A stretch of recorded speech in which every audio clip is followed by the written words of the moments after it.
വല്യമ്മേരെ വീടിൻ്റെ തൊട്ടപ്പുറത്തുള്ള വീട്ടിലെ തത്തയാട്ടത്. അവൻ്റെ പേര് മണിക്കുട്ടൻ എന്നാണ്. നന്നായി സംസാരിക്കുന്ന ഒരു തത്ത കണ്ട. മണിക്കുട്ടൻ എന്നാണ് അവൻ്റെ പേരിട്ട. മണിക്കുട്ടൻ പോയി എന്ന് ചോദിക്കുകയാണ്. മണിക്കുട്ടാ, മണിക്കുട്ടാ ഡാ കണ്ട. ഞാൻ സംസാരിക്കണ ഒപ്പം സംസാരിക്കുന്നു. അയ്യോ അയ്യോ മണിക്കുട്ടാ ഇല്ല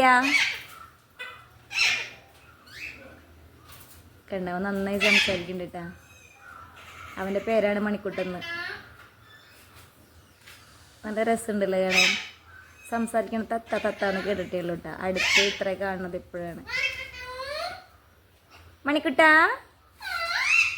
എവിടെയാ?